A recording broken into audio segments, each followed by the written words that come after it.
Assalamu alaikum. 1 p.m. This is Radio Pakistan.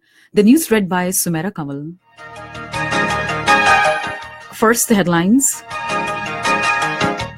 Prime Minister says name of caretaker Prime Minister will be finalized in consultation with leader of the opposition in the National Assembly. Defense Minister will leave for Beijing tomorrow to attend the SCO Defense Ministers meeting beginning on Tuesday. All Parties Hurriyat Conference chairman says India can never deter Kashmiris from pursuing their cherished mission of liberation.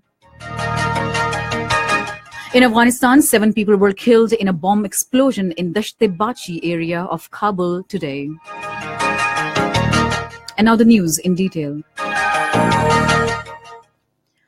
Prime Minister Shahid Khaqan Abbasi says Pakistan Muslim League Nawaz will carry forward the slogan of sanctity of vote during its electioneering for the upcoming polls. Talking briefly to reporters in London, he said everyone believes in the sanctity of vote. The Prime Minister said Pakistan Muslim League N will take part in elections and achieve victory. To a question, Shahid Khaqan Abbasi said the name of the caretaker Prime Minister will be finalized in consultations with the leader of opposition in the National Assembly. Sayyid Khurshid Shah. Shanghai Cooperation Organization's Council of Foreign Ministers will hold its meeting in Beijing on Tuesday. Foreign Minister Khwaja Mohammad Asif will represent Pakistan in the moat. Chinese Foreign Minister Wang Yi will chair the meeting, which is meant to lay a groundwork for the SCO Qingdao summit scheduled to be held in June.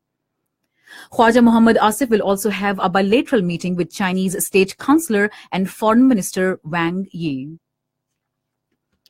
Defense Minister Khurram Dastagir Khan will leave for Beijing tomorrow to lead Pakistani delegation at the meeting of defense ministers of the SCO member states to be held in Beijing on Tuesday.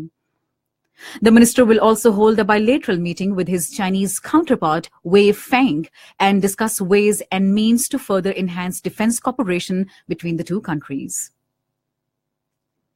In occupied Kashmir, Chairman All Parties Hurriyat Conference Sayyid Ali Gilani has expressed serious concern over fresh crackdown and nocturnal raids against innocent Kashmiri youth by the Indian forces. In a statement in Srinagar, he said youths are being arrested, caged and subjected to extreme physical torture. Condemning the filing of charge sheet by National Investigation Agency against Shahid Yusuf, the son of Sayyid Salahuddin Gilani, said he is being implicated on fake grounds for being son of the Kashmiri commander. He maintained that all these unprincipled steps by India can never deter them from pursuing our cherished mission. Meanwhile, 3 people were injured when the Indian troops fired on people protesting against cordon and search operation in Karimabad area of Pulwama district. In Afghanistan, 7 people were killed and 35 others wounded in a blast at a voter registration center in Dasht-e-Bachi area of Kabul today.